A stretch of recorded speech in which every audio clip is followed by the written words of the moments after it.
Então, o tema de hoje é continuação daquele que nós começamos na aula passada e trata do problema de balanço mecânico de uma peça ou de geralmente falando, mas em termos gerais, um sistema, né, que interpretamos sistema como aquele conjunto de partículas ou aquele conjunto de matéria que ocupa um domínio ômega e que está separado do entorno através da fronteira que ali denotamos como derrame de ômega. Esse corpo na fotografia é aquilo que nós estamos vendo na figura direita. Ele está situado em uma determinada posição em relação ao sistema de referências e ele está submetido a ações mecânicas externas. Classificamos estas ações mecânicas em dois tipos, as denominadas forças de superfície, que chamamos aqui de T barrinha, é o que o entorno está fazendo através de contato com o corpo ao longo da superfície, ao longo da fronteira, e as chamadas forças de campo, denotadas como B, e cuja unidade estava dada em força por unidade de volume. Então, para lembrar disso, aqui indico em unidades uma escolha, Newton, metro cúbico, e aqui a unidade desta é força por unidade de área, o que em um exemplo seria isto que estou indicando. Devido à ação dessas forças, o sujeito se movimenta, mas não necessariamente como um corpo rígido, sino também se deformando. O que nós queremos aqui é estabelecer, seguindo o que Newton nos ensinou, a relação entre... Alô?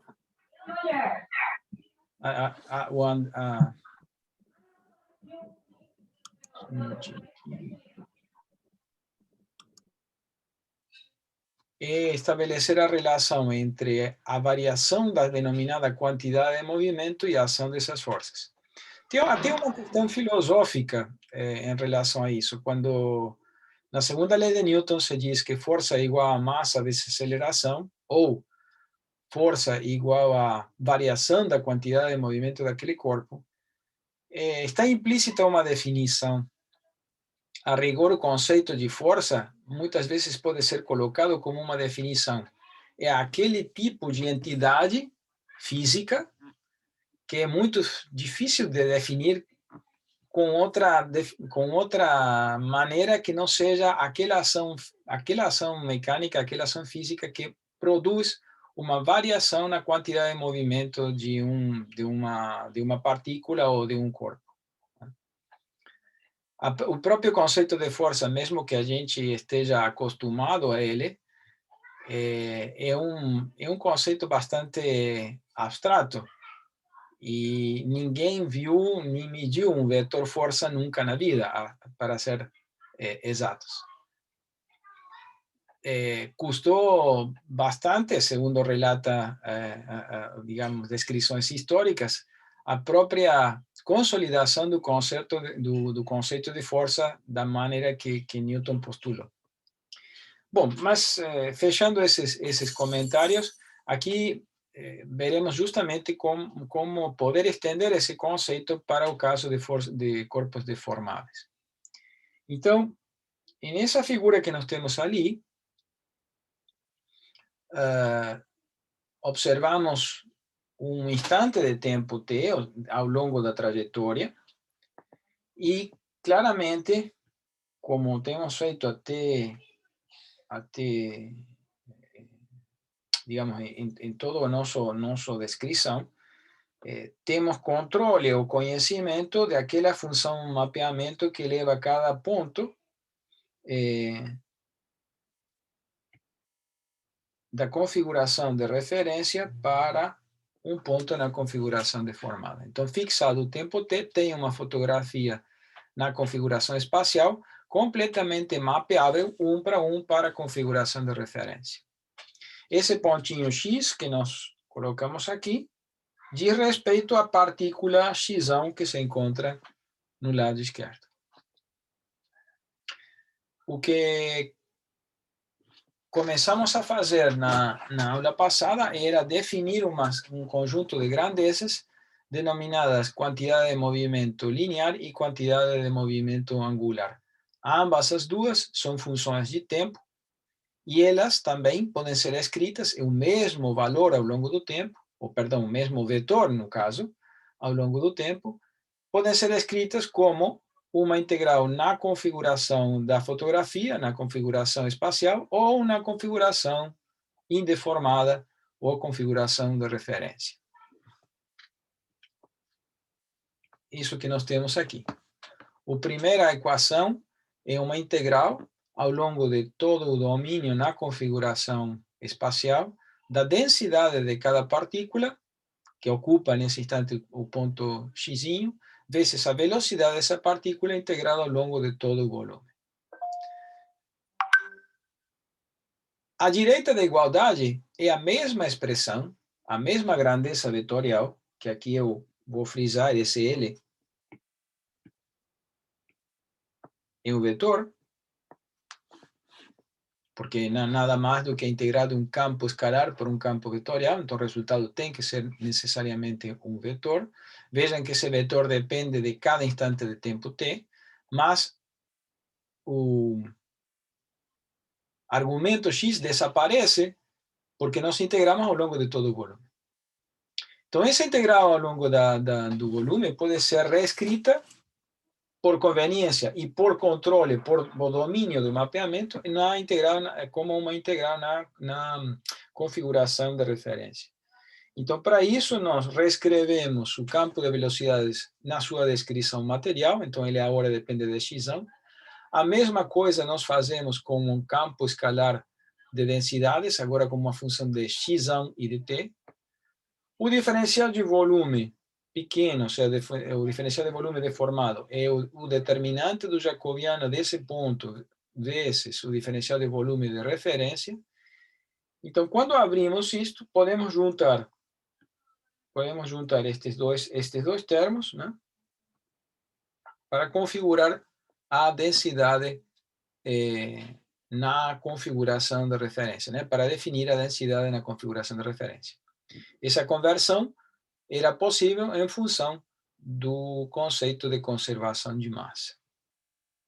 Então, eu posso simplesmente substituir esse produto de ρ vezes j e colocar ali como uma função exclusivamente do ponto x, que é a densidade ρ0 na configuração de referência. Temos, então, a expressão quantidade de movimento linear escrita em qualquer uma das configurações. O que está embaixo era quantidade de movimento angular. Quantificava como este sujeito, né, está, de alguma forma, associado a uma grandeza que diz respeito a como que ele está girando em relação a um determinado ponto arbitrário escolhido por quem está modelando. Faço referência aqui na figura anterior, aqui tenho que ocultar para poder ver, né? Esse ponto que escolhemos aqui é este ponto x0. Ele pode ser arbitrado em qualquer posição. A única questão que devemos considerar é que ele se encontra fixo ao longo do tempo. Então, isso define um R, ou vulgarmente um braço de alavanca, em relação ao qual nós estamos fazendo o cálculo de momento dessa quantidade de movimento. Então, retornando à expressão anterior, existe uma quantidade de movimento contabilizada aqui,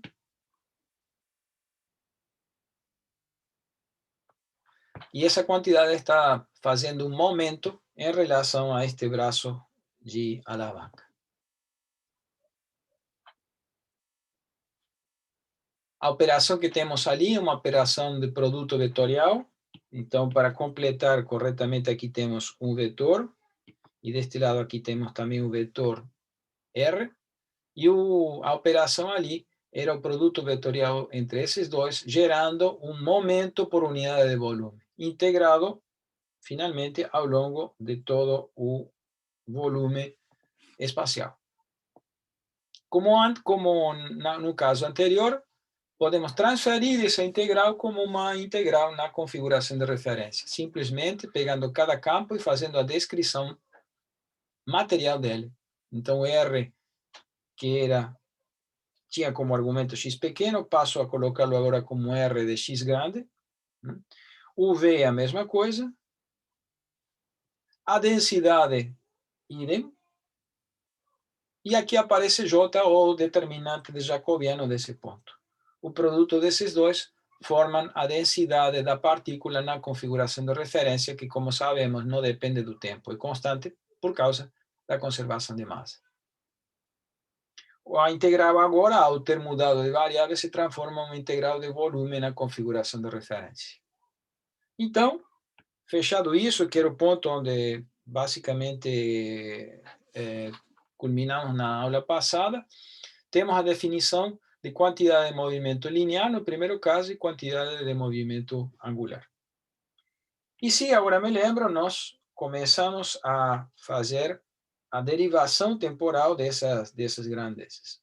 Então, calculamos L ponto de t e começamos com o termo à direita, lá superior à direita, porque ele estava escrito na configuração de referência, então derivadas temporais não modificavam o domínio de integração.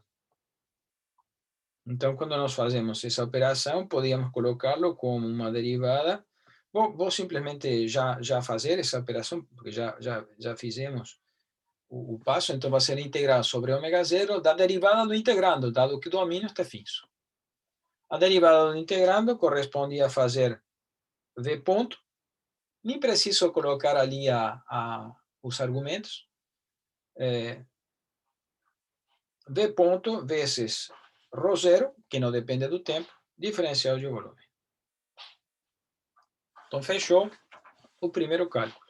Agora, quando usamos o teorema de transporte de Reynolds para poder fazer a derivada do primeiro termo, isso envolvia uma integral sobre o domínio espacial de uma expressão que continha a derivada do termo que é multiplicado pela densidade. Ou seja, neste caso, era ρ vezes V ponto diferencial de volume.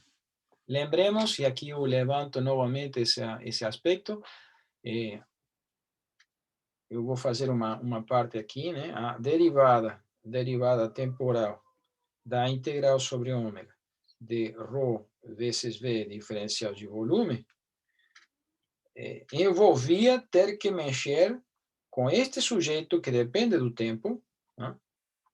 E o ρ que também depende do tempo. Então, essa expressão que simplesmente envolve uma integral de novo no mesmo lugar, ômega de ρ, e é como se transferisse essa derivada apenas sobre o V, é uma simplicidade aparente.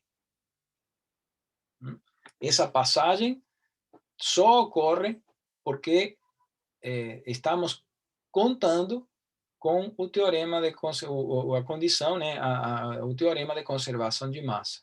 Essa expressão só ocorre nessa situação, devido às características da densidade, né, do comportamento da densidade ao multiplicar esse campo vetorial.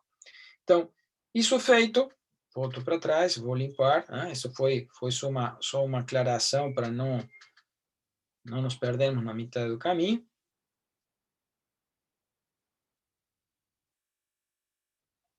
Então, isso ali posto, eu vou até brincar aqui de levar isto, trocar a ordem, para facilitar a nossa descrição aqui. Então, de novo, vou levar isto para aqui e este outro por aqui. Para que se fique exatamente na mesma ordem que nós temos a definição dessa grandeza. Paro por aqui um minutinho. Tudo certo? Alguém gostaria de fazer algum comentário?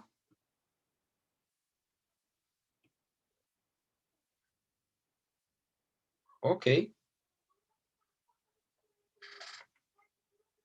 O próximo ponto era fazer a mesma operação com a quantidade de movimento angular.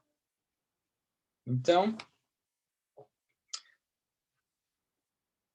eu vou trabalhar primeiro a expressão que está aqui. E, novamente, vamos pensar em teorema de transporte de Reynolds e teremos a seguinte expressão. Será uma integral sobre o domínio deformado da função densidade, que dependia de xt, vezes a derivada temporal total do campo vetorial dado por R vezes V. Tudo integrado ao longo do volume espacial. Só que isto que está aqui é a derivada temporal desse produto. E aqui temos uma observação relevante. Abrindo aqui, nós teremos ρ. Eu vou excluir ali o argumento, né, de dependência. Então, aqui teremos R ponto vezes V, mais o R produto vetorial com o campo de velocidades. Fechando aqui, integro ao longo do volume. Lembremos para isto aqui, então, observação. Quem é R de xt não é outra coisa que o x menos um x0. Professor, Sim, ali não está faltando uma derivada, não? No V? claro, muito obrigado.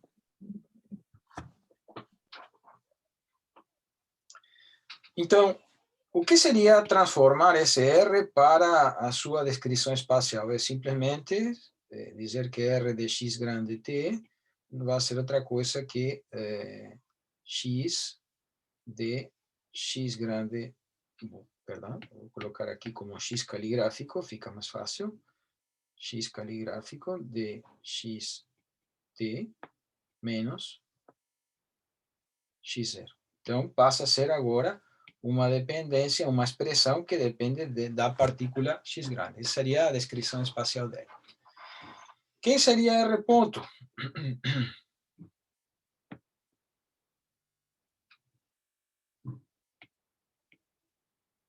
Se eu pego a última expressão, R ponto de xt, para que fica mais fácil de observar, fica x ponto de xt menos x0 ponto.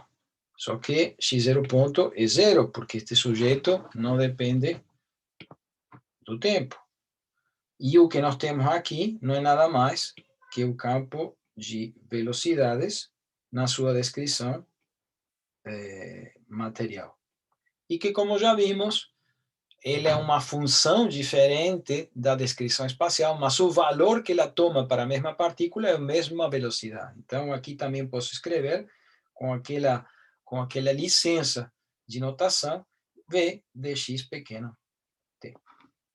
Então, notemos que, se fazemos como ocorre aqui, que R ponto é igual a velocidade, teremos nesse produto vetorial a velocidade produto vetorial com a velocidade. E como são dois vetores colineares, isto que está aqui é o vetor nulo. Então, isto que está aqui, ou esse termo, se elimina dessa equação, restando apenas o segundo. Concluindo, que pena que aqui ficou, eu vou fazer assim, ficou um pouquinho espaço.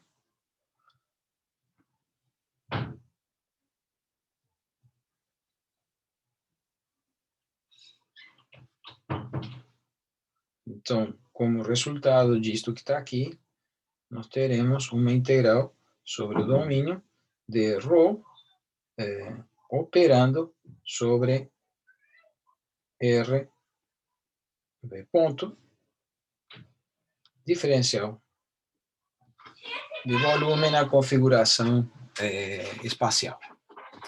E agora só faltaria a mesma operação na configuração de referência.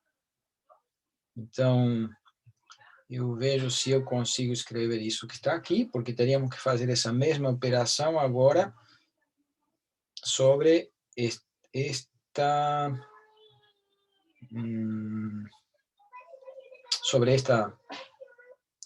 expressão aqui.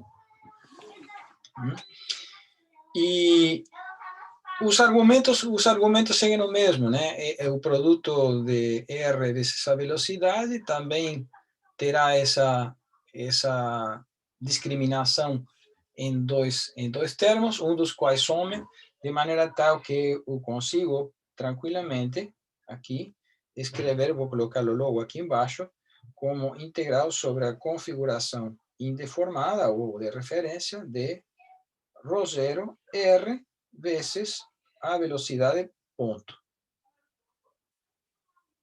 Diferencial de volume da configuração de referência.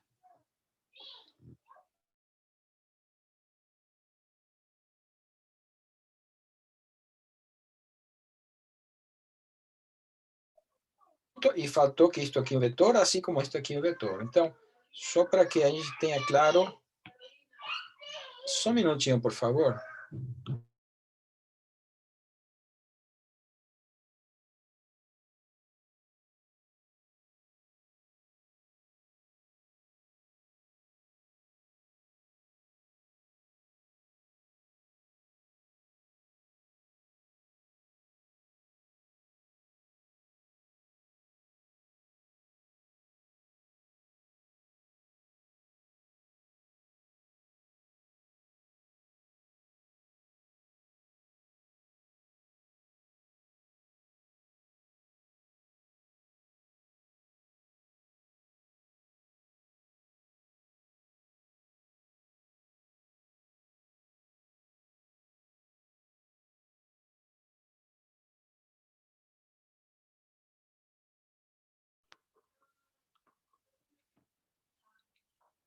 Obrigado, pessoal. Já resolvimos aqui.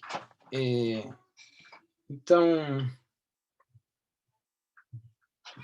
teríamos essas expressões, tanto para a quantidade de movimento linear e angular, como para as derivadas temporais dessas duas grandezas. Em ambos casos, podemos fazer a integral, ou operação de integração, no lugar de conveniência. Ok? Algum comentário? Alguém quer fazer alguma pergunta específica?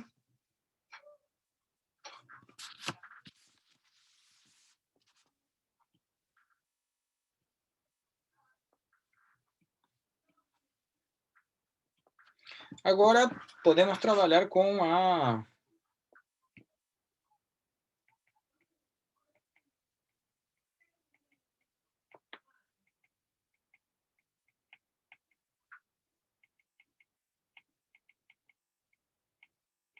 Quando eu falo de estrutura das forças externas, estou me referindo a uma opção de modelagem que é admitir que a ação externa estará sendo exercida por dois tipos de forças, que são aquelas que comentamos. Um vetor força por unidade de superfície, T,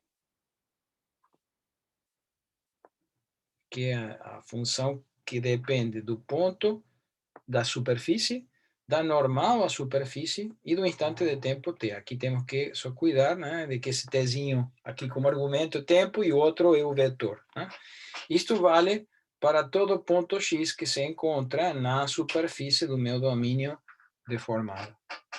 E temos também o campo de forças de corpo, B, que é uma função que depende do ponto e do instante de tempo. Isso vale para todo pontinho, para toda partícula que está ocupando a posição x pequeno no domínio ombro. Então, a força resultante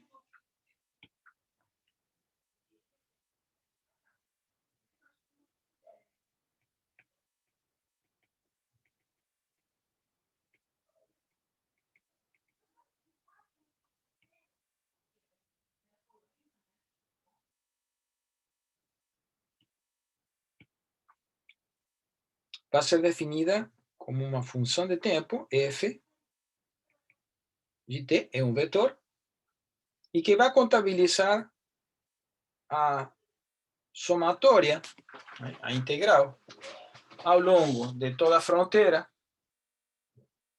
das forças por unidade de superfície, aquele T barrinha que nós tínhamos chamado, né? Integrado agora ao longo da superfície, esse minúsculo significa um diferencial de superfície na configuração espacial, mas a contribuição das forças de corpo.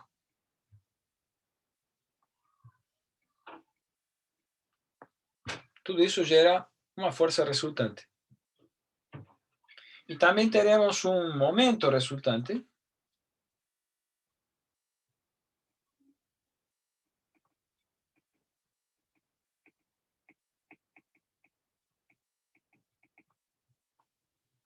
e que, claro que vocês já conseguem identificar que cara terá esse indivíduo. Então, aqui vamos definir um M de T,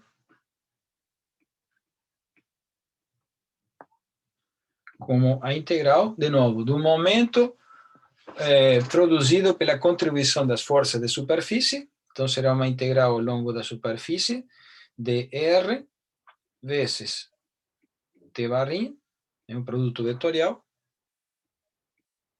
mais um momento produzido pelas forças de corpo.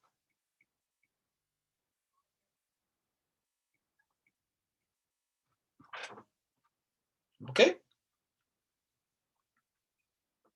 Isso é o que acontece com, digamos, a ação externa, que poderá produzir esses dois valores resultantes. E aqui é que aparece, em definitiva, a segunda lei de Newton.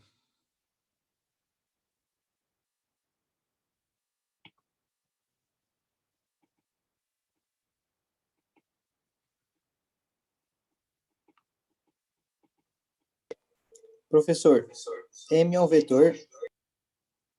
Sim, senhor. Se você suspeitasse que fosse diferente, ficaria espantado. Bem apontado, bem apontado. Bem apontado. Então, basicamente, a segunda lei de Newton está dizendo o seguinte: meu vetor L ponto de T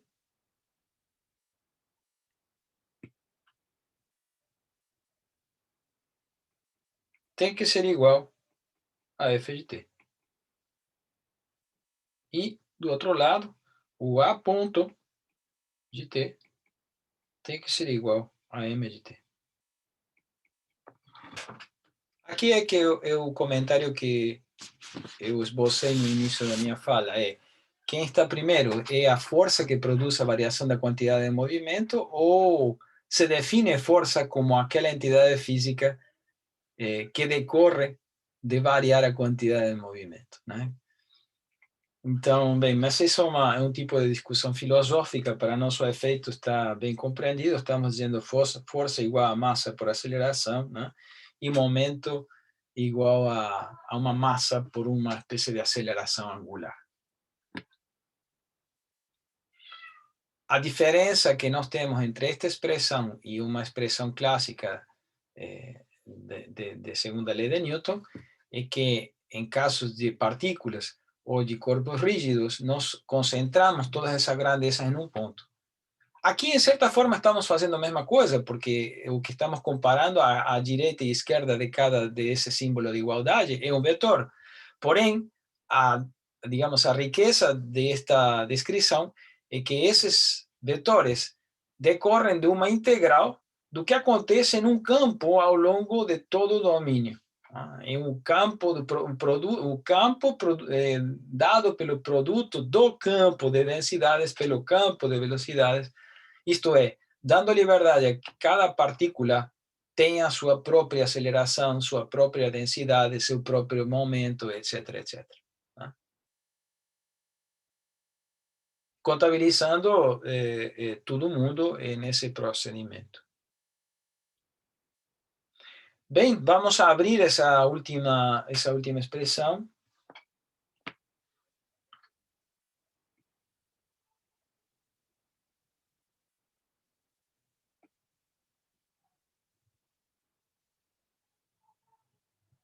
Acho que fiz errado aqui.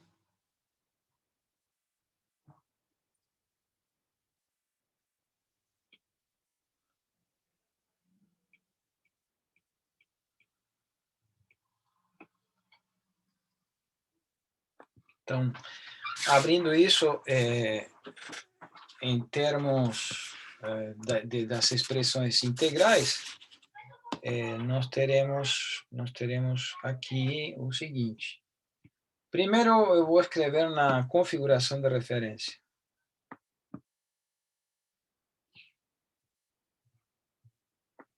Perdão.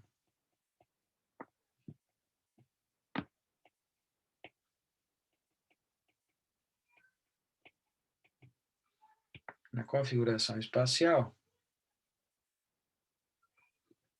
nós teremos o seguinte: o primeiro termo, ele é ponto, não é outra coisa que a integral sobre o domínio de ρ vezes b ponto integrado ao longo de volume. À direita da igualdade eram os dois termos que comentamos anteriormente: integral sobre o volume, sobre o domínio de a força de corpo por integral de volume mais, diferença de volume, mais a integral na superfície de T, claro, aqui tem que estar sempre o tiozinho, né, do T barra, vezes diferencial de superfície.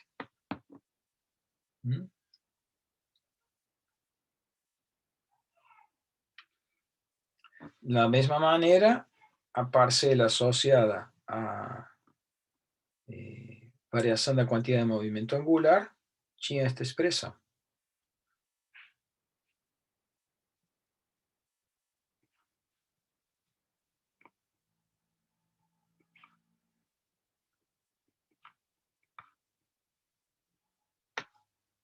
Aqui lembremos que o B se transformava em um B maiúscula porque contabilizava o que acontecia com o determinante do jacobiano.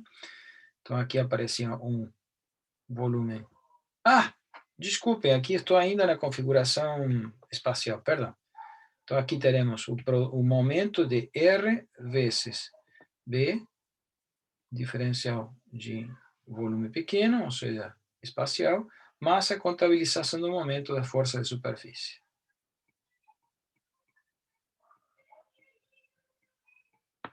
Pronto. Aí teremos, então, a expressão da segunda lei de Newton, né, aberto em balanço linear e balanço angular, indicando que a forças resultantes igual a variação da quantidade de movimento ou isto de esse corpo e a sua própria expressão correspondente do ponto de vista angular.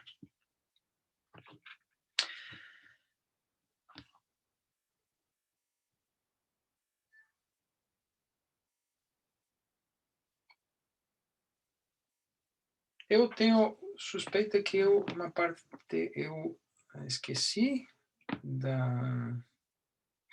Claro.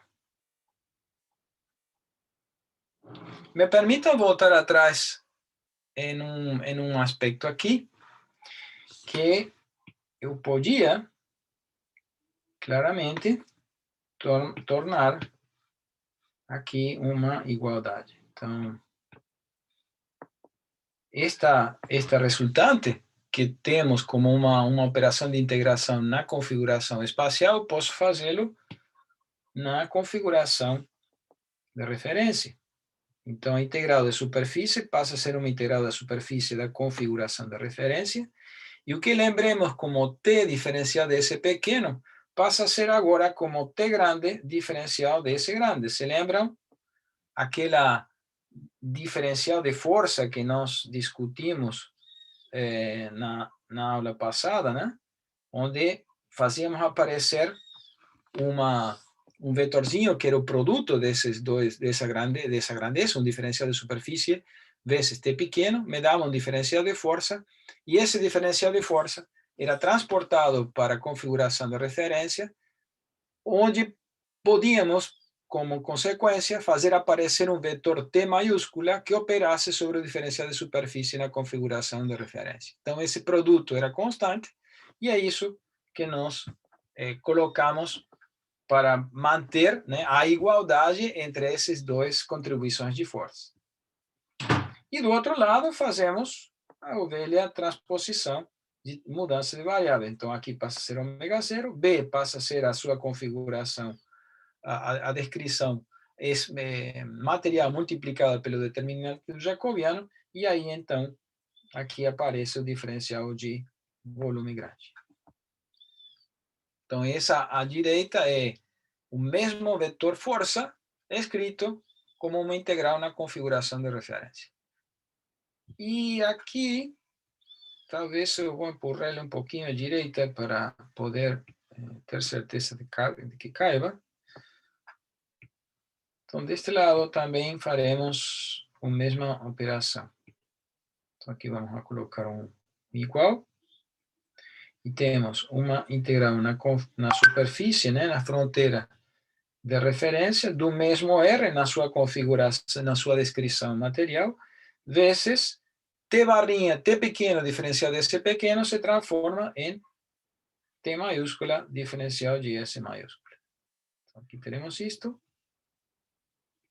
Mantemos, portanto, o mesmo vetor resultante, e agora o vetor resultante das forças de corpo. Então, não é uma integral de superfície, é uma integral de volume. O mesmo vetor R, produto vetorial com B grande, diferencial de volume grande. Novamente, temos a igualdade entre essas duas expressões. E agora sim, né, fecho essa página, abro aquela outra e voltamos à expressão da segunda lei de Newton, embaixo, escrito na configuração espacial, e poderia agora simplesmente abrir na configuração material.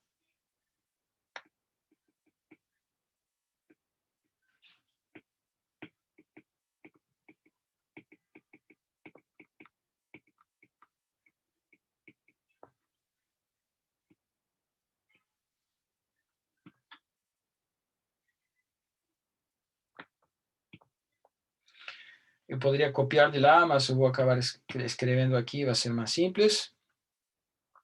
O passo vamos ajudando para memorizar. Então, aqui ficará a integral de ômega de ρ0 V ponto diferencial de volume igual a integral em ômega 0 de B diferencial de volume mais a integral na superfície de T barra diferencial de S. E o último para o caso do momento.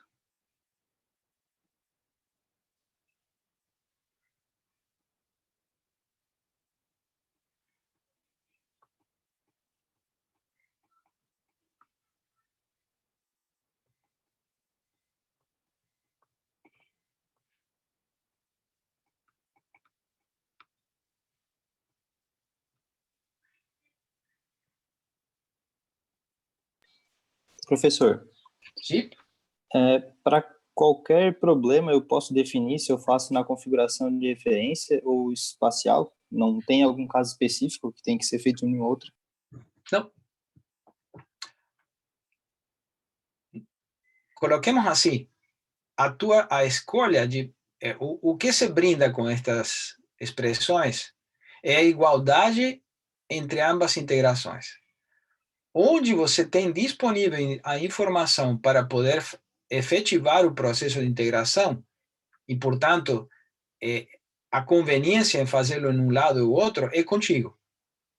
O que estas expressões apenas indicam é que, enquanto você respeite, né, as relações que temos entre os integrandos e o domínio de integração, faça a operação onde você quiser. E mais, para que isso não fique apenas uma questão abstrata.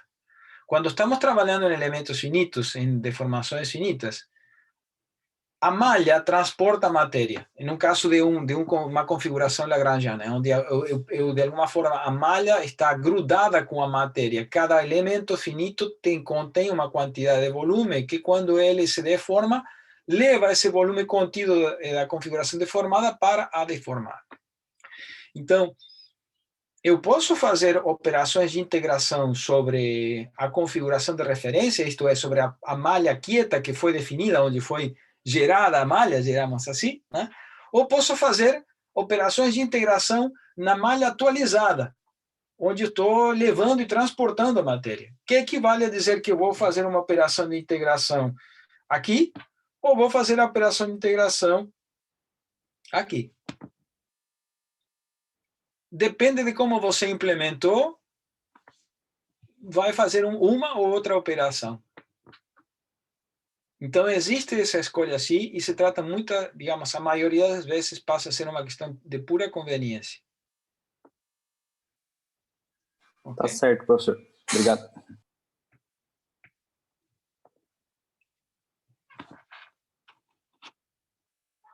Pois, estas são, podemos colocar assim,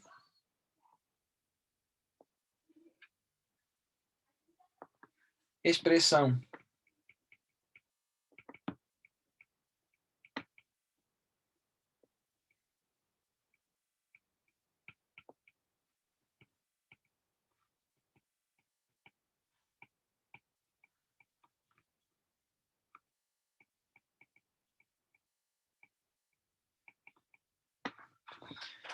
podemos conhecê-la como expressões globais ou integrais de balanço mecânico.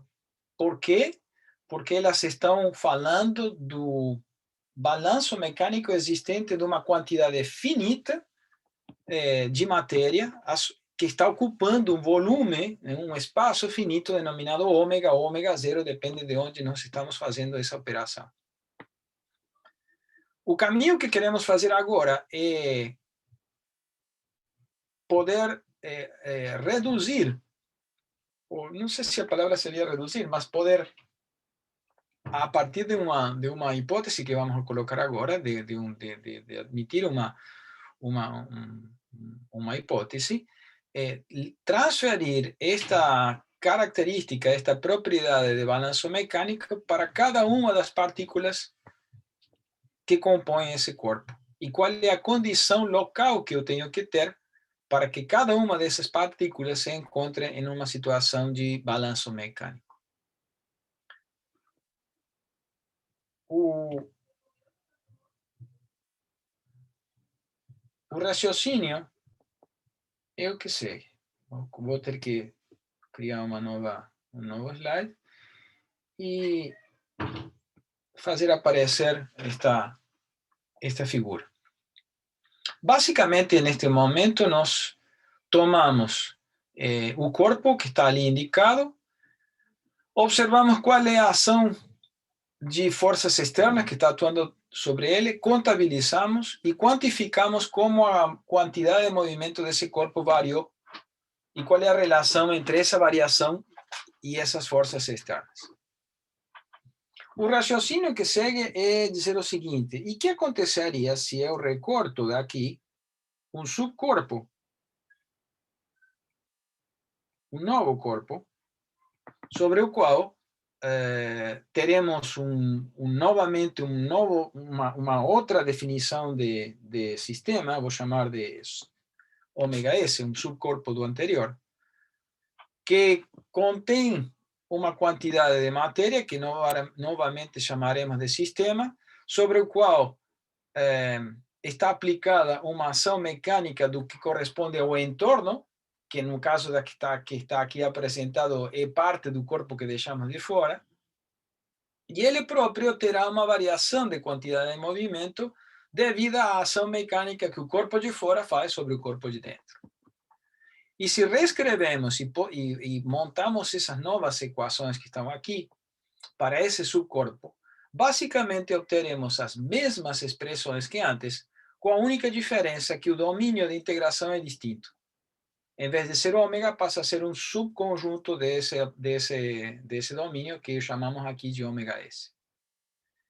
E essa argumentação leva consigo, como consequência, a necessidade de validar as expressões que vimos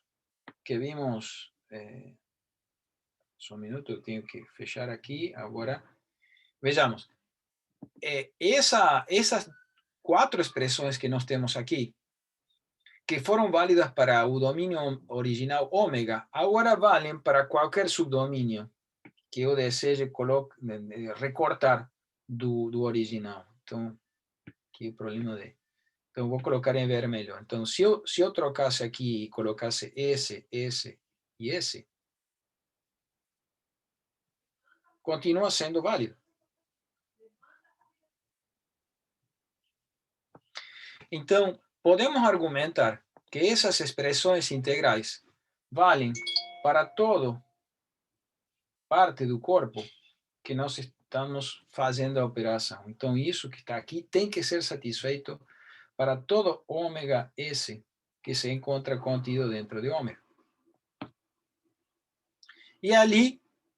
E a partir desse raciocínio, deste que estou colocando aqui, é que nós, de alguma maneira, podemos pensar que se o corpo inteiro está em balanço mecânico, um pedaço dele também, quando tomamos o limite desse pedaço caminhando para um volume infinitesimal, cada partícula terá que satisfazer alguma condição local de balanço mecânico.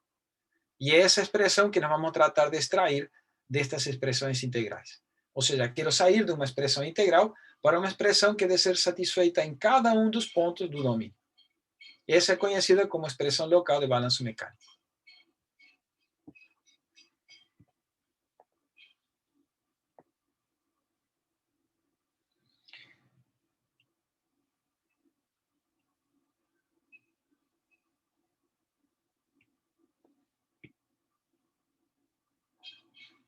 Bem, agora eu vou organizar aqui Você não tem uma ideia o tempo que é de CPU que demanda trabalhar com esta telinha aqui.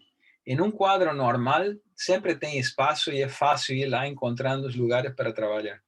Isso que está aqui, você tem que deixar um pedaço da CPU para pensar como que vai se organizar as coisas. Não é trivial. Muito bem.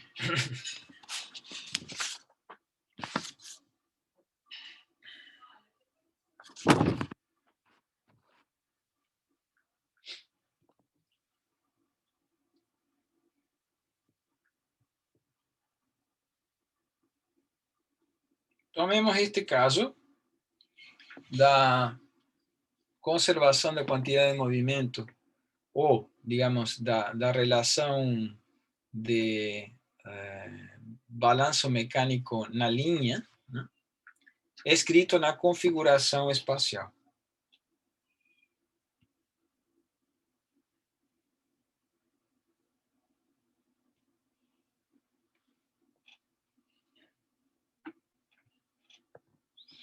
E aqui vamos a fazer uso do teorema de Cauchy.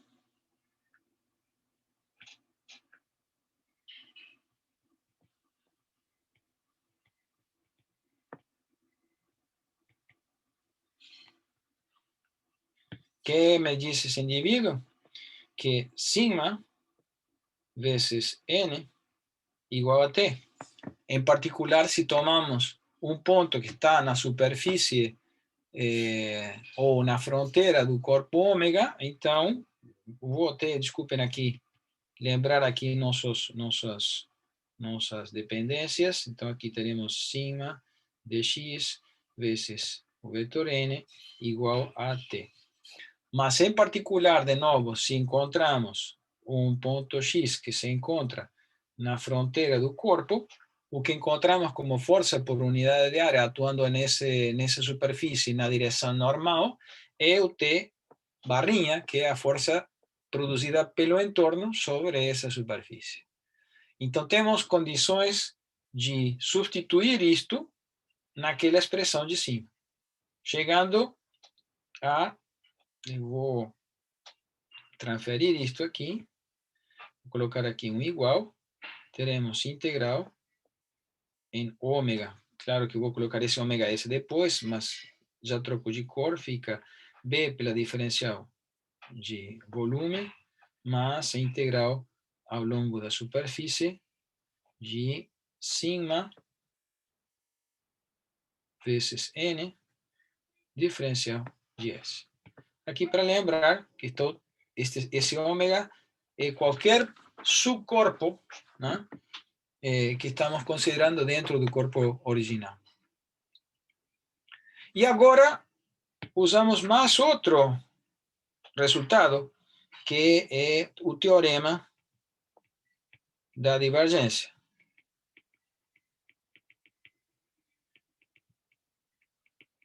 Este teorema me permite transformar uma integral de volume em uma integral de superfície e vice-versa. Aqui o que vamos fazer é transformar a integral de superfície, integral que chamaríamos fluxo das tensões, né? Sigma vezes N, diferencial de S, numa integral ao longo do volume da divergência do tensor de tensões sigma. Aqui, diferencial de volume. Essa operação, de novo, é uma operação de cálculo, nada tem a ver em particular com uma propriedade física. Isto aqui é uma relação entre integrais de volume e de superfície de campos vetoriais, escalares ou tensoriais. A explicação desse teorema e as correlações estava também em um dos vídeos disponíveis ali no Moodle. Então, por que fazemos isso? Bom, o truque é que eu quero trocar, lembremos que aqui é integral de superfície e integral de volume, eu quero justamente trocar este sujeito que está aqui me incomodando. Em que sentido incomoda? Que não consigo somar as outras integrais de volume como uma única integral de volume de um integrante. Então, ao fazer esse truque, transformo esta integral de superfície em uma integral de volume igual que as outras. E fica a seguinte relação.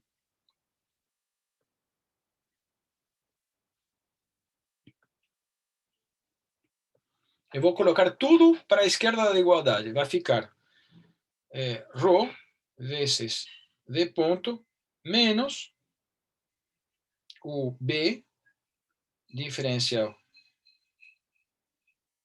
B, menos, né? Ou vou colocar em todo caso mais, para que fique mais claro. A divergência do tensor de Cauchy, fechando, e aqui nós temos isto. Tudo isto integro ao longo de ômega. Perdão, integral de volume pequeno. Mas isto é válido, aliás, é o resultado, como levamos os termos da direita para a esquerda, o resultado que está aqui é o vetor nulo, né? Então, aqui, vamos fechar negrito, isto aqui é o vetor zero. O ponto importante, como destacamos no slide anterior, é que isso vale para todo domínio escolhido, ômega S, de integração, que se encontra dentro de ômega. Então, como esse integrando que está aqui, aliás, a operação de integração vale zero, independente de onde eu faço o processo de integração, ou seja, este sujeito é, entre aspas, arbitrário.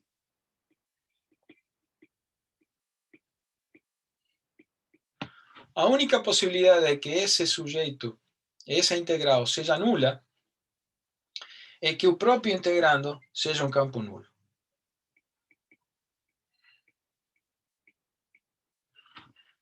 Conclusão, chegamos à condição agora que ρ v ponto dxt igual a b dxt más divergência minúscula, ou seja, estou tomando derivadas em relação a xzinho, né? De sigma de xt. E acabamos de alcançar o que se chama condição local de balanço mecânico,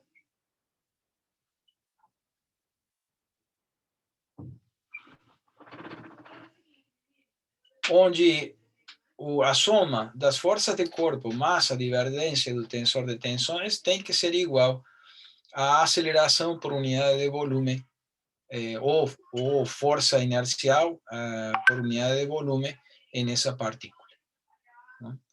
Esta expressão, às vezes, é encontrada na literatura como equação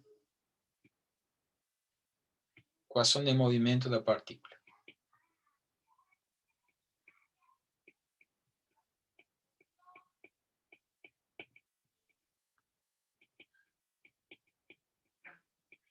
Eu, pessoalmente, vou colocar aqui entre aspas, porque eu acho esse nome completamente inadequado. Não é uma equação de movimento, é uma equação de balanço mecânico.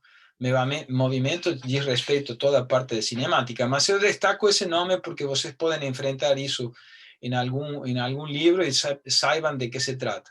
Então, de novo, equação de movimento indicaria uma equação de natureza cinemática, mas não, aqui está colocado aqui, ou seja, rigorosamente é uma condição de balanço mecânico local de cada partícula desse corpo.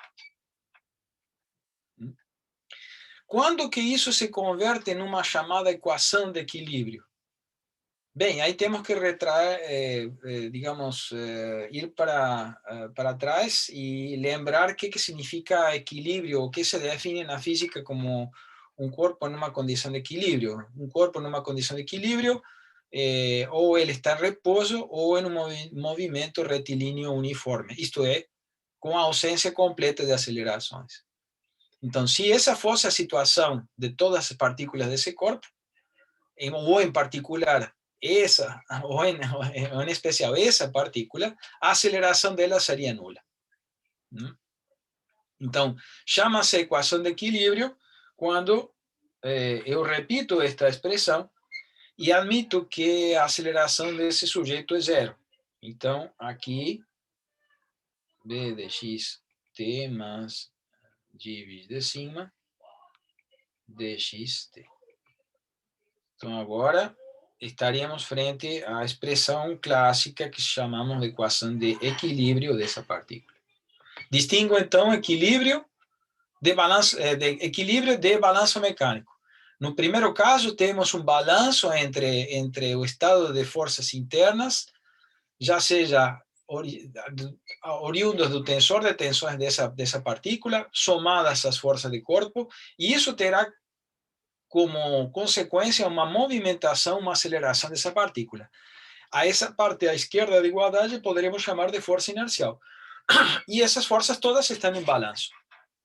Mas não digo que essa partícula está equilibrada, ok? Está se acelerando. Já se admito que a força inercial é nula por ausência de aceleração, então temos a expressão embaixo, que é conhecida como equação de equilíbrio. Equação local de equilíbrio. Muitos dos problemas de interesse em mecânica de sólidos são situações onde a carga aplicada em relação àquele objeto é feito de uma maneira muito, poderíamos chamar, gentil. Gentil no sentido de que ele não chega a produzir grandes acelerações ao ponto que as forças inerciais sejam de interesse mecânico. Então, o que acontece é que, claro, se eu estou numa configuração de referência, qualquer movimento que eu faça dessas partículas terá que necessariamente produzir um campo de velocidades e um campo de acelerações.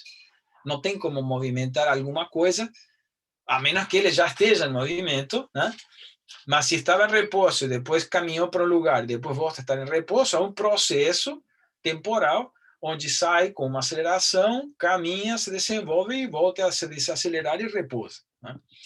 Então, se ao longo desse processo ocorrem forças inerciais que são irrelevantes, digamos assim, ou pouco representativas em relação às ações mecânicas outras, né, que acontecem nesse processo, eu chamo ele de um processo quase estático.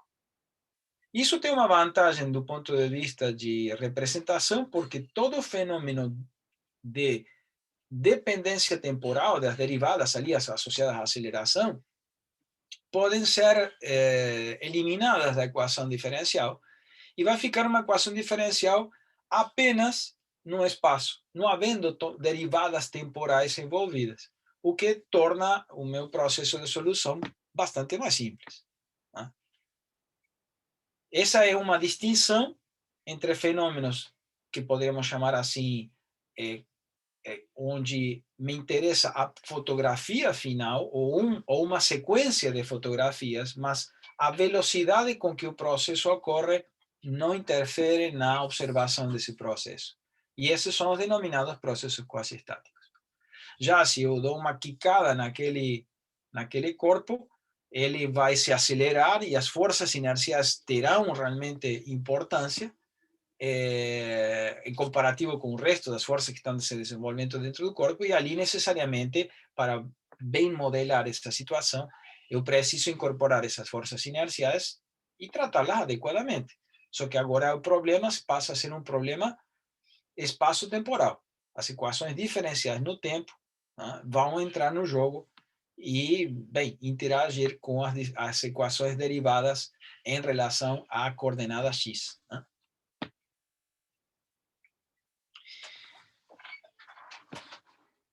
Comentários?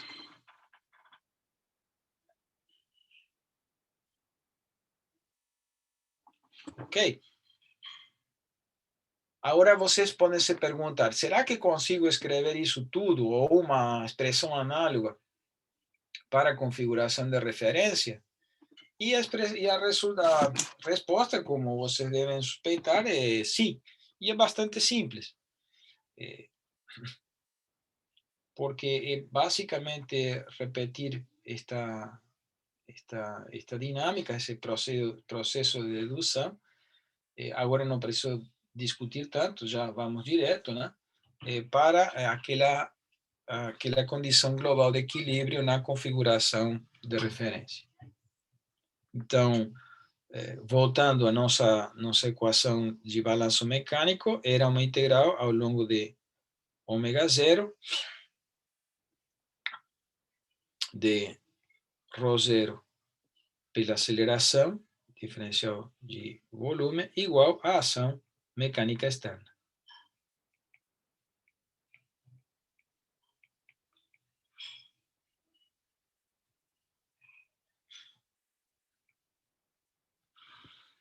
Novamente usamos o teorema da divergência, mas lembremos que agora estamos trabalhando em coordenadas que chamamos de x grande.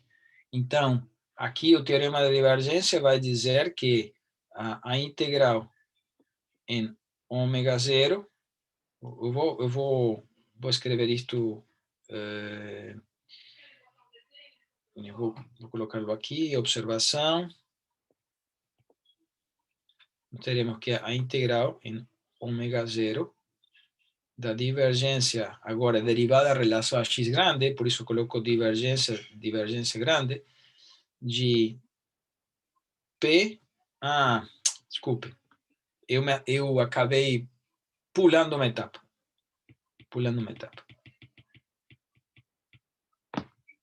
O ponto que é necessário fazer antes era lembrar, pelo teorema de Cauchy, que esta integral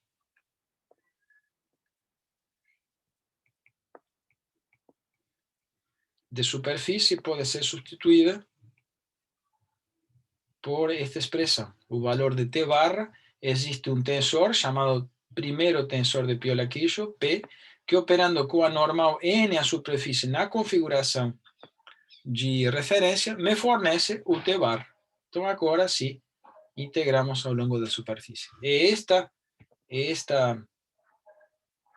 operação que é um resultado decorrente do teorema de Cauchy, só que agora, digamos, é uma consequência do teorema de Cauchy, agora transferida essa informação para a configuração de referência. Nós agora podemos usar, sim, o teorema da divergência. Então, como observação, dizemos que a integral ao longo da fronteira ômega zero do fluxo P vezes N diferencial de S é igual à integral sobre o volume da divergência com maiúscula, porque estamos tomando derivadas em relação a x, do tensor P integrado ao longo do volume. Então, ao substituir isto aqui, nós teremos todas as integrais sobre o domínio.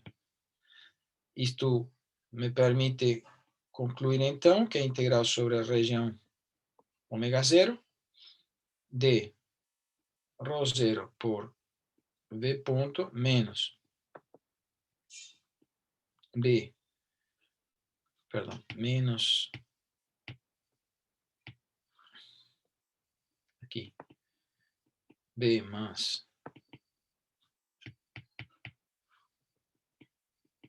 divide P,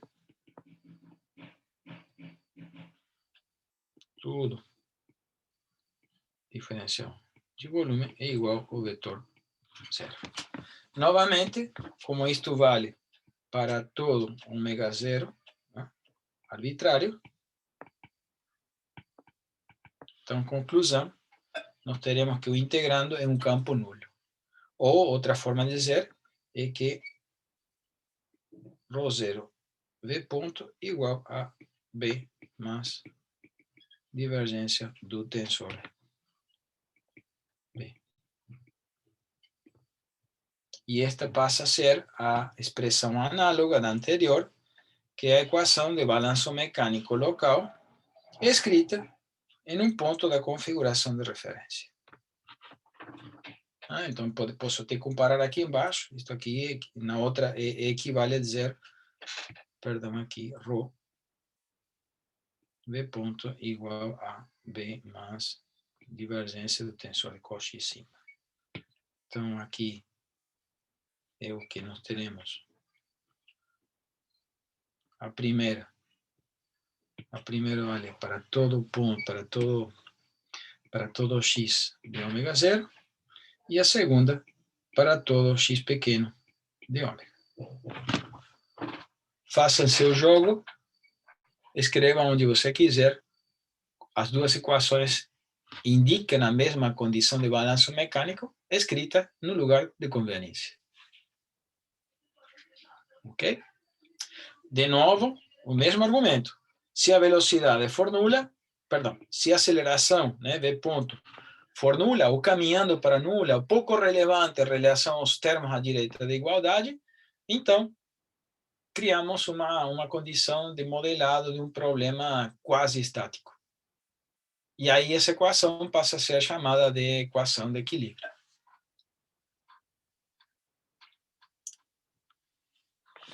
Comentários? Professor, eu acredito que acho que está faltando aquele Szinho ali no intervalo de integração do subespaço.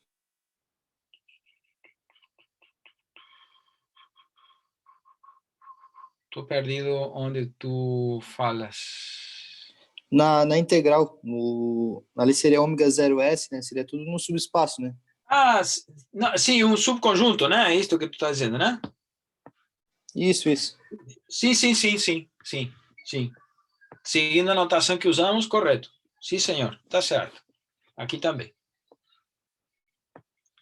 E aqui seria um zerinho também. Correto. Aí já tinha obviado, né? Porque, em definitiva, estamos, de alguma forma, dizendo que basta tomar um corpo ou um pedaço dele, a condição de balanço mecânico tem que ser satisfeita para qualquer pedaço que tomemos, e aí a condição local. Mas está certíssima a tua observação, que ainda, inclusive, faltou aqui. E deve estar faltando algum tiozinho de vetorial aqui. Um monte, ó. Aqui também. Isto, vocês, cada página que eu faço, terão que fazer o trabalho de ir completando quem é vetor, quem é escalar, quem é tensor.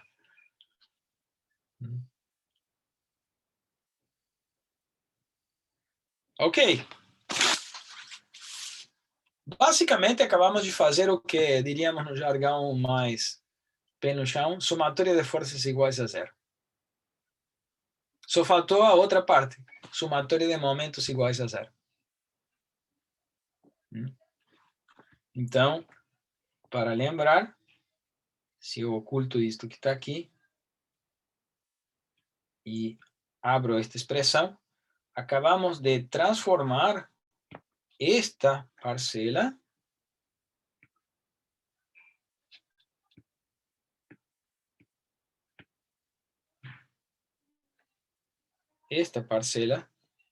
em um formato local.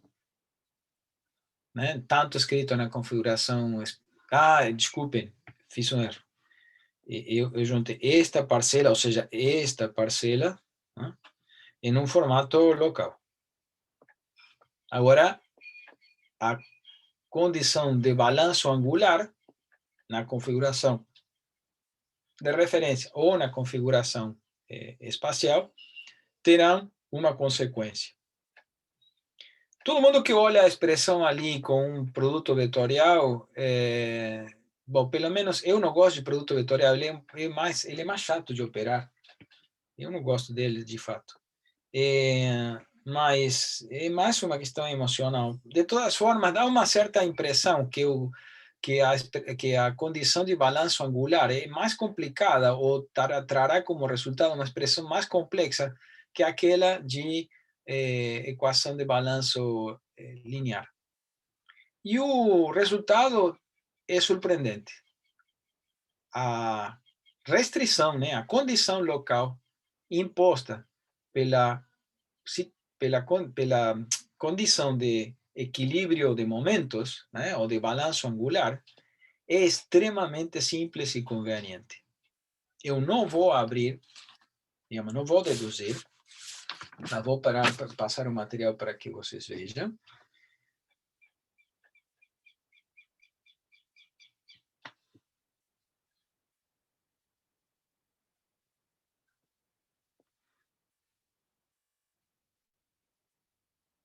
Mas, tratando esta expressão, eu vou copiar aqui.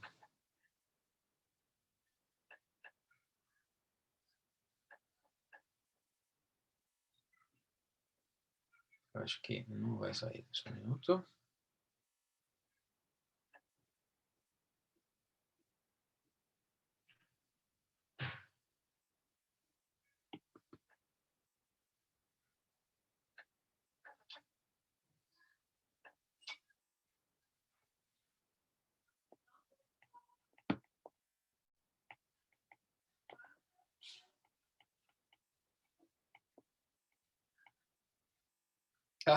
Não acredito. Só um minutinho, porque quero saber qual é a minha sobrevida aqui.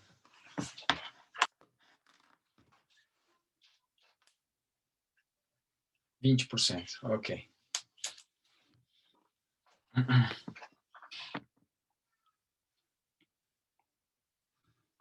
Então, esta era a minha condição de balanço angular que eu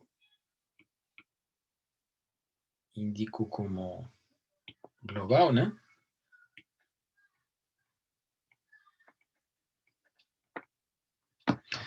Se abrimos essas expressões e usamos teorema da divergência e fazemos uma série de, digamos, de passagens, e a forma tem dois caminhos para fazer essa operação. Uma é tratar tensorialmente, isto é, em uma notação compacta, mas ela é bastante escura, essa forma de operação, E a outra é abrir isto em componentes em uma base cartesiana, que é um caminho, poderíamos chamar assim, mais tranquilo, palatável, mas que eu, de novo, eu não quero ficar perdendo tempo dessa operação neste momento, mas abrindo essas expressões todas e usando o teorema tanto o teorema de Cauchy. Então, vou colocar aqui que é preciso usar aqui.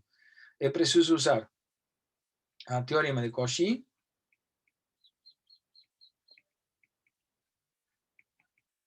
que nos permite substituir o T barra como sigma vezes N, ou seja, isso necessariamente vai ocorrer, e teorema de divergência.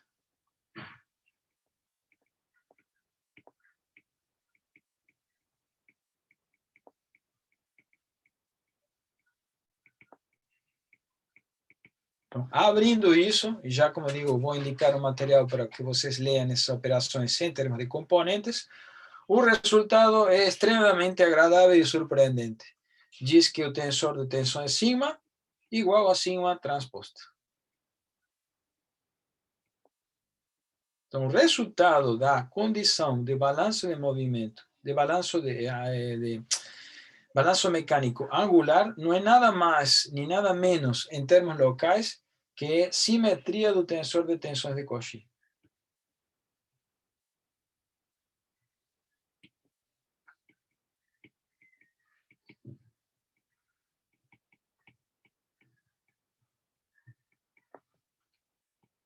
O que é extremamente interessante, porque vejam, olhem a complexidade desta equação, que no caso de balanço mecânico linear se traduziu em uma equação diferencial, em equações derivadas parciais, uma equação diferencial relativamente complexa. Aliás, é a equação diferencial que nos leva a dores de cabeça para a resolução. E esta outra expressão, que é aparentemente mais assustadora que a anterior, quando trabalhada, me dá uma expressão algébrica, e não é nada mais que dizer que sigma ij igual a sigma ji. Não tem, né? É isso ali. A componente sigma j igual a sigma componente ji. O que significa que o tensor de tensões, embora quando colocado no teorema de Cauchy não há uma condição que tenha que ser simétrico, quando confrontado com a condição de balanço mecânico, ele necessariamente tem que satisfazer essa condição. Isso reduz também chamamos assim, a dimensão real desse tensor, porque um tensor completo tem dimensão 9, mas quando estamos restringindo ele ao espaço dos simétricos, o número, entre aspas, de liberdade para ele ser é de 6 apenas. Porque são os 3 termos da diagonal principal, mas os 3 termos superiores. Os outros são escravos dos primeiros. E isso também faz uma redução significativa no número de equações que nós teremos que trabalhar, porque temos menos incógnitas a serem determinadas. Vocês podem perguntar quais são as situações onde esse tensor não é simétrico. Pouquíssimas dentro da física clássica que nós estamos trabalhando. A condição que tornaria isto não simétrico é a existência de algum outro termo aqui, algum outro termo a ser somado aqui, com alguma integral de alguma espécie de campo que envolvesse não forças B, poderíamos chamar de spin, vezes, vamos chamar, vou colocar um termo aqui, um R vezes um vetor de força de tipo momento distribuído. Tudo isso integrado ao longo do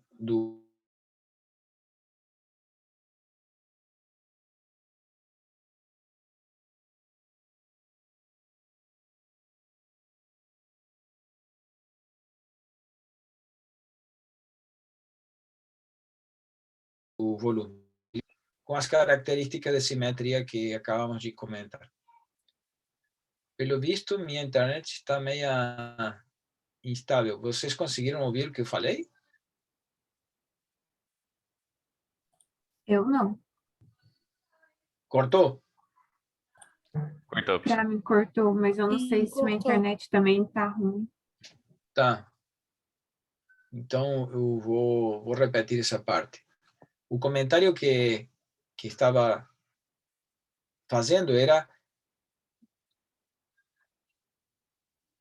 dividir com vocês qual seria a situação na qual o tensor de tensões não seria simétrico. E isso está associado a situações físicas, onde ao longo do corpo nós poderíamos incorporar um modelo que represente uma espécie de spin, né, de força de momento por unidade de volume, como se fosse uma distribuição desse torque ao longo de todo o domínio. Isso é característica de materiais que têm algum tipo de dipolo e que por alguma ação magnética eles estão tentando torcer, chamemos assim, localmente.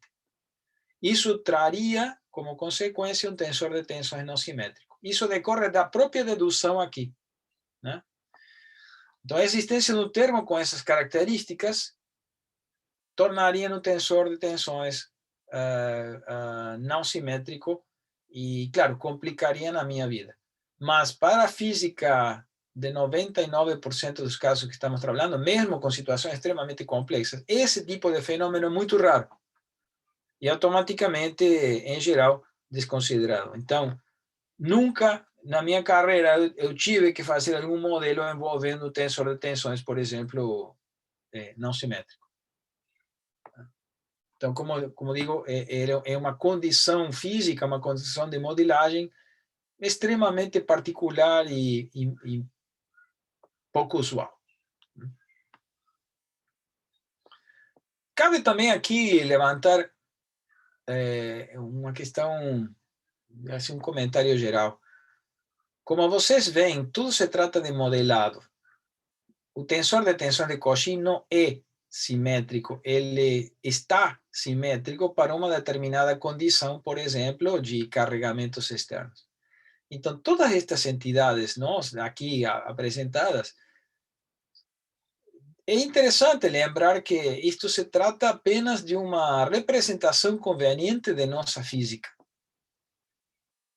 Se nós queremos modificar esses modelos de maneira tal a aderir-nos a uma observação física diferente, enquanto a gente não crie, digamos assim, crimes de operação, modelado é uma questão livre, é uma espécie de arquiteto de expressões matemáticas.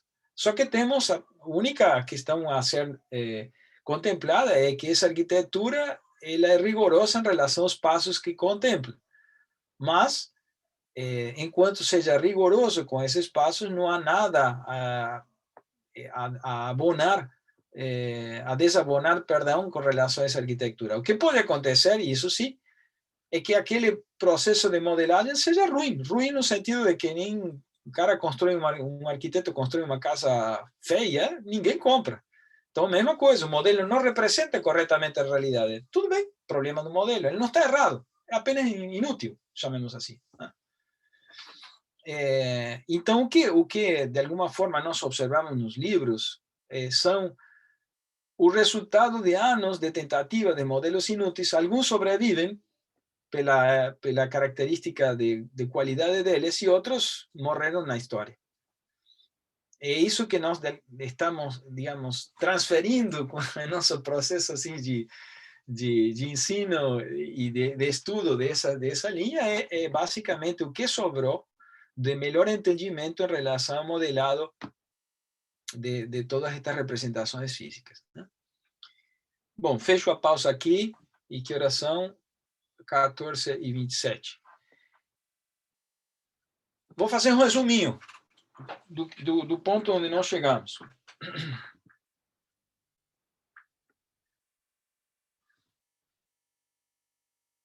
Alguém gostaria de fazer um comentário, por favor, à vontade?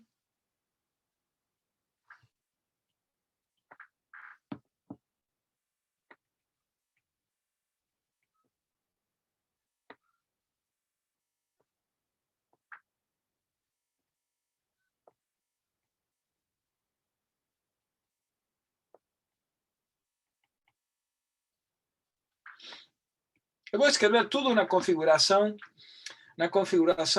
espacial, para não ter que fazer toda a mesma discussão na configuração de referência. Digamos assim, para facilitar a nossa visualização das coisas, poderíamos chamar que temos somatória de forças iguais a zero, corresponde àquilo que é conhecido como balanço mecânico na linha, e era a quantificação da variação da quantidade de movimento, que tem que ser igual à ação de forças externas. Aqui, esqueci de fazer a integral, né?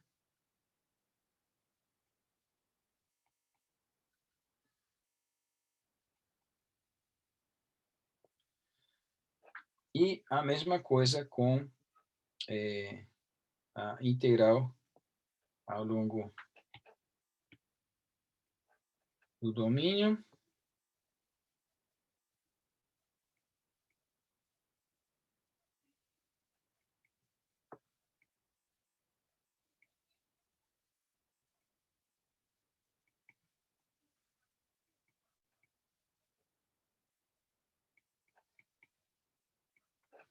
E que estas duas expressões, né?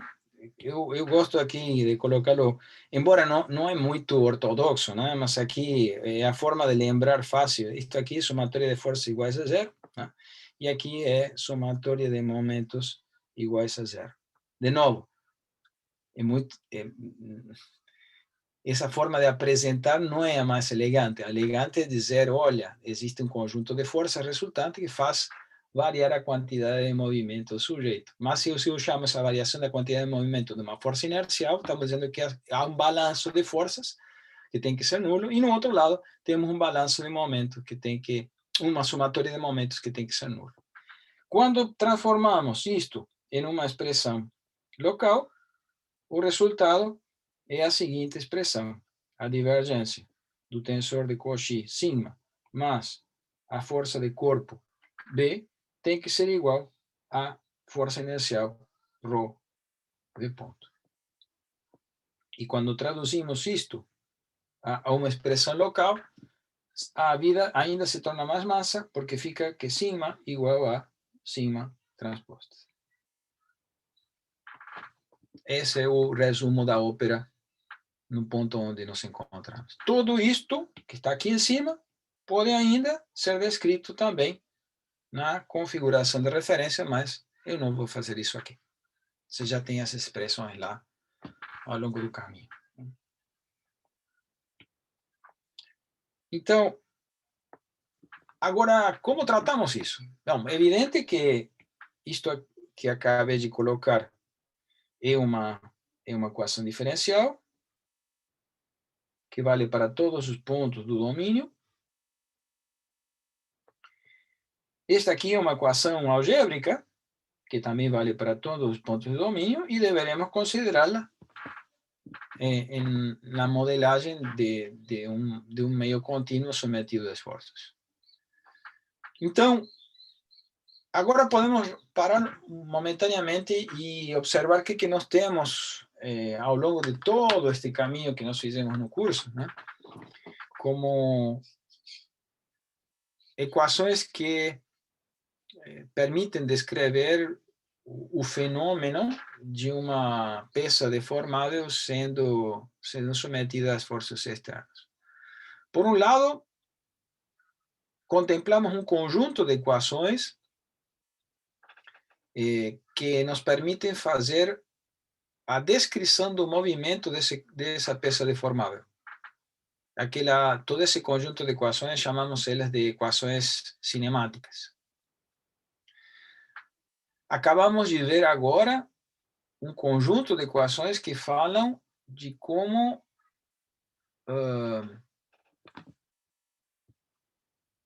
as ações mecânicas externas estão em balanço com a ação resultante que acontece dentro do corpo e que se traduz principalmente através dessa entidade algébrica que nós chamamos de tensor de Cauchy. E agora precisaríamos montar... Bom, claro, esse procedimento que está aqui, colocado em forma resumida em esta expressão e esta expressão que está aqui, elas não saíram sozinhas, elas envolvem já na sua construção, como vocês viram, para poder deduzir e chegar lá, nós precisamos fazer participar dessas equações o princípio chamado de conservação de massa. Então, nesta equação de balanço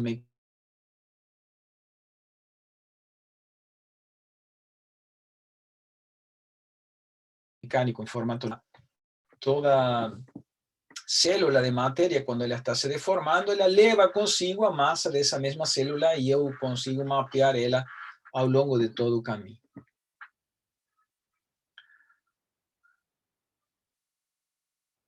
Precisamos agora fazer uma costura entre essa deformação e a ação mecânica do tensor de tensões, por exemplo, que essa deformação produz na peça. Isso de respeito... Sim. Ai, desculpa. Não. Ali é o tensor transposto igual ao tensor transposto? Não, claro que não, né? Obrigado.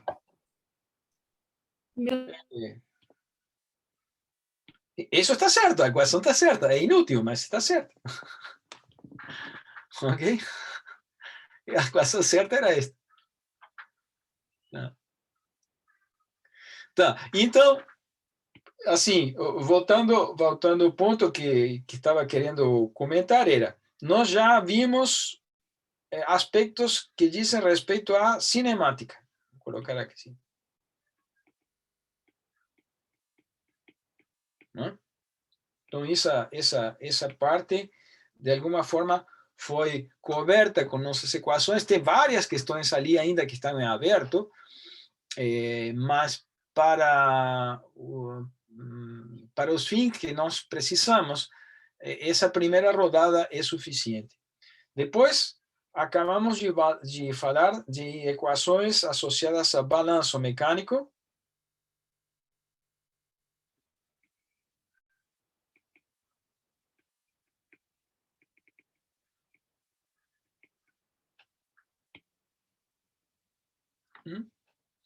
E agora, precisamos fechar o conjunto mínimo de condições para poder resolver um problema completo. E neste contexto, o que está falando, o que é necessário fechar, são as denominadas equações constitutivas, o modelo de material.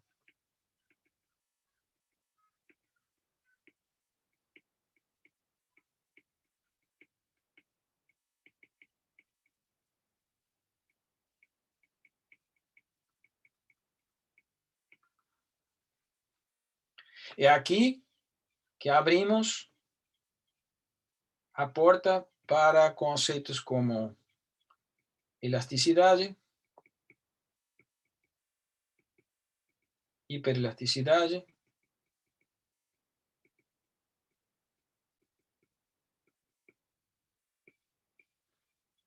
inelasticidade, e aqui abre para vários modelos, como podem ser fenômenos de plasticidade, de viscoplasticidade, viscoelasticidade, consideração de dano e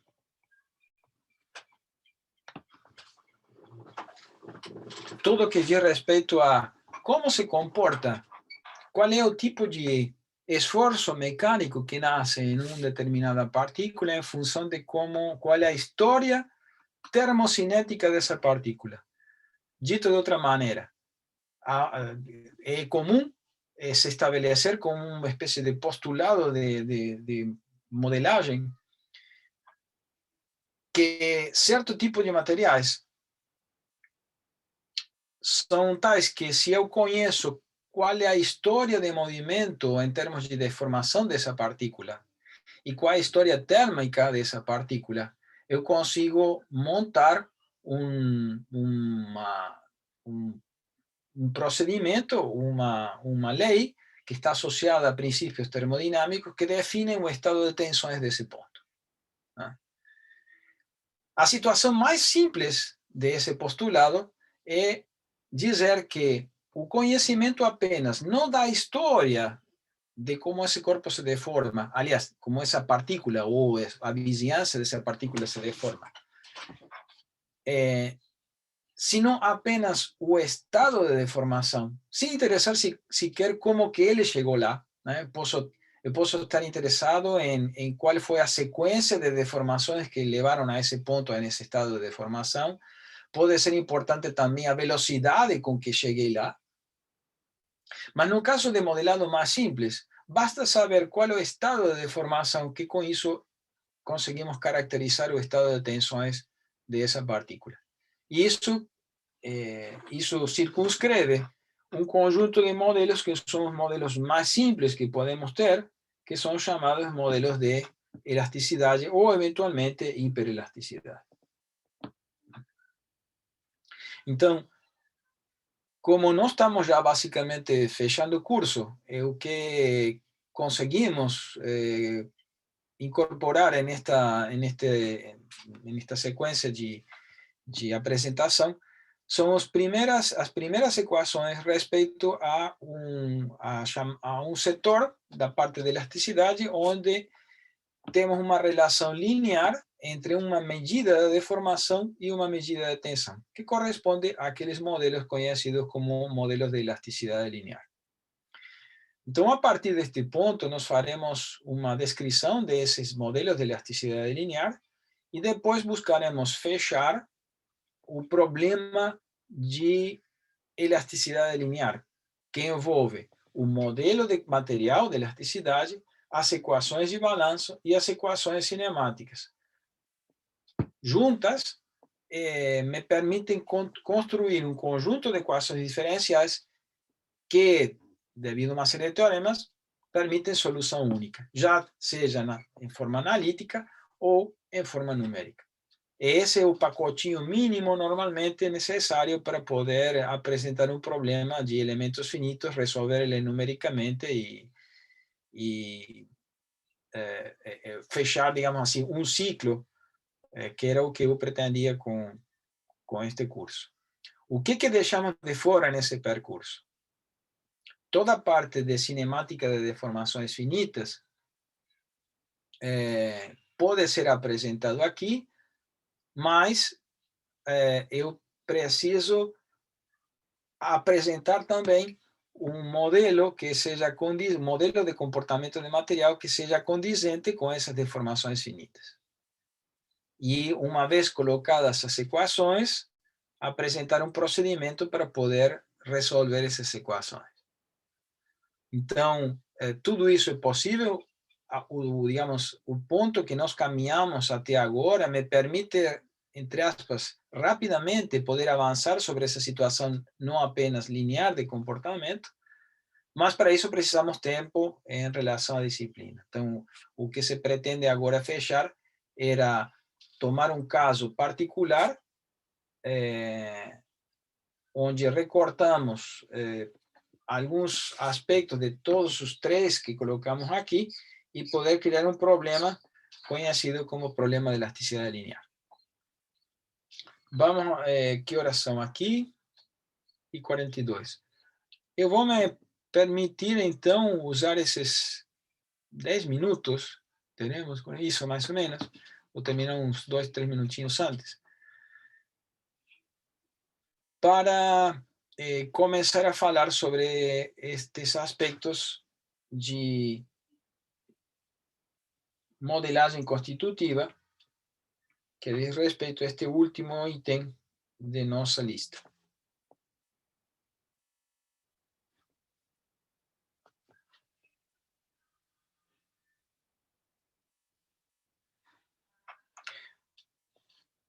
Estou tão acostumado a ficar falando sozinho que já nem mais pergunto. Estão todos de acordo? Ou alguém gostaria de fazer algum comentário ou alguma pergunta?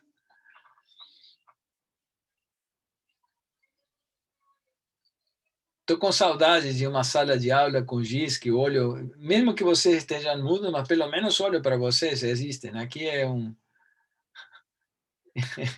é estranho este ambiente, hein? Vamos lá. Eu intuo que vocês existem aí do outro lado.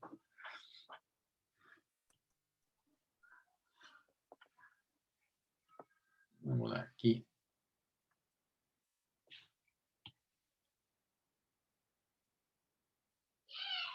Muito bem. Então, o que significa? Eu não vou fazer muitas equações aqui, eu vou aproveitar uns minutos para conversar. Modelos constitutivos.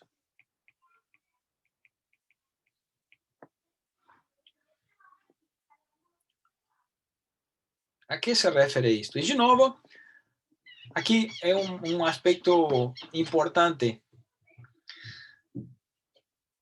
Somente en este instante faremos uma distinção de mecânica de sólidos em relação à mecânica do contínuo.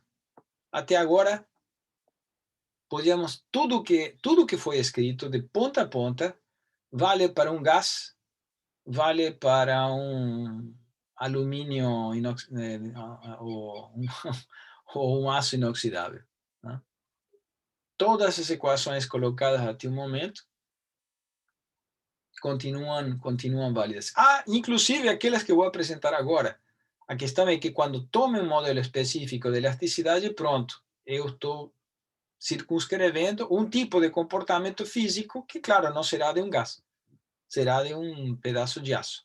Né? Mas, em termos gerais, o que significa fazer modelagem constitutiva?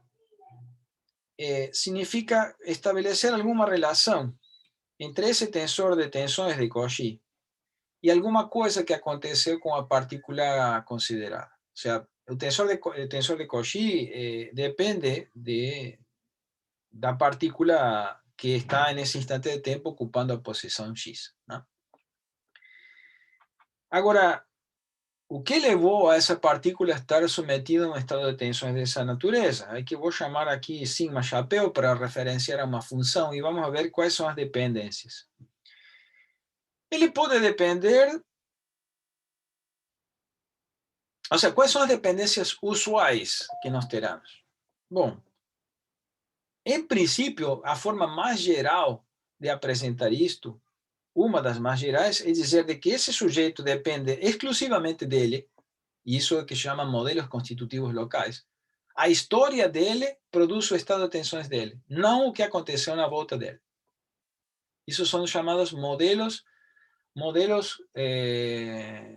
constitutivos locais. Né?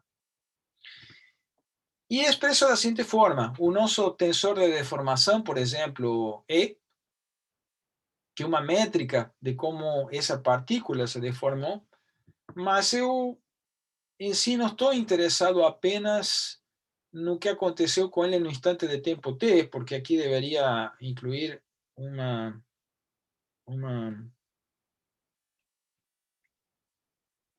dependência no tempo. É frequentemente colocado um tzinho em cima, querendo dizer com isso que não interessa, ou digamos, não é suficiente saber qual é o estado de formação de esse ponto no instante de tempo t, sino preciso saber o que aconteceu ao longo da história dele. Por exemplo, em plasticidade, se eu amassei o sujeito e tive deformações plásticas, a história das minhas deformações é determinante para saber o que aconteceu com esse estado de tensões. Por isso, as descrições lagrangianas, no caso de sólidos, acabam sendo muito importantes, porque eu preciso saber a história cinemática desse ponto, para poder concluir, através de um modelo de material, o que realmente está acontecendo nesse ponto em termos de esforços internos. Os modelos, em geral, os modelos constitutivos de materiais sólidos são muito mais complexos do que aqueles que encontramos na área de mecânica de fluidos. e a necessidade de conhecer toda a história que houve ao longo do tempo para chegar a esse instante T considerado, vai ser fundamental para poder saber o estado de tensões que está acontecendo nesse ponto.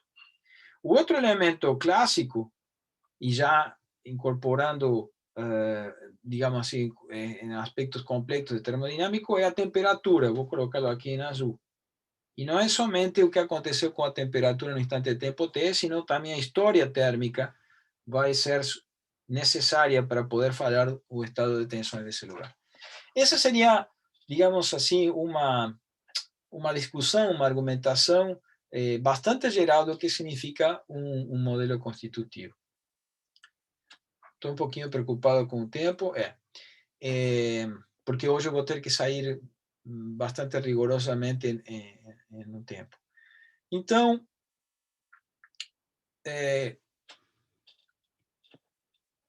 colocando isto em uma base um pouco mais concreta, se nós fazemos um diagrama esquemático aqui, onde colocamos uma medida de formação e uma medida de tensão, isto fazendo referência, por exemplo, a um estado, um ensaio de um corpinho de prova uniaxial, né? Se temos uma resposta em termos de tensão aqui, e medindo a deformação axial, a típica representação que se observa é algum tipo de curva, quando está aumentando a deformação e aumenta a tensão. Uma dependência em relação à história de sucessos, poderia ser, por exemplo, aquela que uma vez que chegou a este ponto, quando descarregamos, ela começa a descarregar aqui. Isso significa que a história dos sucessos foi importante para poder determinar qual é o estado final, por exemplo, de tensões associado a este nível de deformação. Se eu estou neste nível de deformação, vamos chamar de barra, eu não sei se ele, digamos, ele não é suficiente para determinar se estou neste ponto ou neste outro ponto. Agora, caso o material for tal que ele sobe por esta curva e quando descarregá-lo ele desce pela mesma curva, pronto, já ganhamos unicidade para decidir que talvez apenas o valor de deformação seja suficiente para poder definir o estado de tensões. Outro aspecto a ser considerado, por exemplo, para poder ver qual é a, digamos, a amplitude de opções que nós temos numa expressão deste tipo, que é extremamente geral, pensar que se nós subimos por uma curva e descemos por outra curva, se agora faço isso com uma determinada velocidade de deformação, mas que vamos chamar de mas eu aumento ou diminuo a velocidade de deformação agora, ele, por exemplo, pode fazer esse mesmo percurso por uma curva um pouco mais baixa. Aqui seria um E2 ponto menor do que E1. Em outras palavras, a velocidade com que eu faço esse movimento vai ser determinante também para conhecer qual é o estado de tensões que nós temos no corpo. Se juntamos os dois e pegamos um caso mais simples, eu poderia, então, admitir que, dado um estado de deformação, a relação com a tensão poderia ser alguma coisa deste tipo, sobe e desce sempre pela mesma curva. Isso significa que não temos um fenômeno cíclico, não há um processo de gastei uma certa energia para carregar e o sistema me devolve menos quando descarrega. Significa que eu dissipei alguma coisa, que é o típico deste tipo de situações, né? Que temos uma certa energia que está sendo perdida no processo. Quando carrego e carrego, ele carrega e ele acumula toda a energia que me é devolvida quando descarrega. Esse é um fenômeno que se encaixa dentro dos materiais com comportamento não dissipativo e que classificamos como elásticos. É claro que aqui há uma relação não linear entre tensão e deformação. No momento que nós temos um comportamento deste tipo, voltamos a elasticidad lineal. Proporcionalidad entre tensión y deformación. O que significa que a derivada de esa tensión uniaxial en relación a deformación uniaxial es una constante, en este caso, dado pelo módulo de elasticidad E. O problema, entre aspas, não é um problema, mas é uma complicação, é que nosso tensor de tensões tem 6 componentes. Então aqui, aliás, vamos pensar em princípio 9. São as componentes IJ. E a deformação também tem 9 componentes. Então, se eu quero ver o que acontece com o tensor sigma, ou com a componente IJ-ésima do tensor sigma, quando modificamos a deformação do corpo na componente KL, me dá uma constante. Essa constante, basta ver os índices, vamos chamar ela de C IJKL. Mas é fácil verificar que se eu faço essa sensibilidade, né, que neste caso se traduzir no problema uniaxial de um único parâmetro, quando temos 9 componentes de tensão e 9 componentes de deformação, encontraríamos 9 por 9, 81 sensibilidades possíveis, que são as 81 componentes deste tensor, que é chamado tensor de quarta ordem, ou tensor de elasticidade. É claro que nossa vida é um pouco mais massa do que essas 81 coeficientes, que teríamos que fazer 81 ensaios, nós podemos diminuir. De fato, materiais denominados isotrópicos dependerão de apenas 2 variáveis para poder caracterizá-lo, e não 81. Esse, então, vai ser o assunto de nossa aula de segunda-feira, onde, de alguma maneira, espero, se tudo der certo, fechar o curso. Ok? E eu deveria agora dar espaço para falar e tudo mais, mas, dada a circunstância aqui, 14h55, eu vou precisar sair. Mas tem alguma, digamos assim, pergunta específica eu posso responder, ou pelo menos pensar para a próxima, ou indicar alguma professor, desculpa te interromper de novo, mas vai ter esse trabalho para entregar segunda, e qual que vai ser a outra atividade avaliativa? Algum tipo de tarefa de trabalho final em relação a esta última parte da disciplina. Esse vai ser o trabalho final. Tá, e a gente vai ter quanto tempo para fazer? Cerca de uma semana. Ah, não, então tá. Muito obrigada. Ok. Professor, eu estava com algumas dúvidas em relação ao trabalho. Eu posso te mandar pelo WhatsApp daí quando o senhor tiver um tempinho? Eu vi que alguém enviou e eu posso responder ali. Aí também, se vocês socializam, eu posso também devolver com visibilidade para todo mundo. Aí acaba sendo interessante. Tá ok. Tá bom? Ok, professor. Tem mais, então. Se alguém quiser também marcar um horário, me manda, eu tento, fazemos uma consulta, abrimos um espacinho agora em quinta e sexta para poder tirar dúvidas. Ok? É só me provocar ali no WhatsApp e marcamos a gente se encontra. Como ir bater na sala, digamos assim. Tá bom? Tranquilo, professor. Ok, Tranquilo, obrigado. obrigado. Obrigado, até mais. Tchau. Até mais. Até mais, tchau. Tchau, tchau.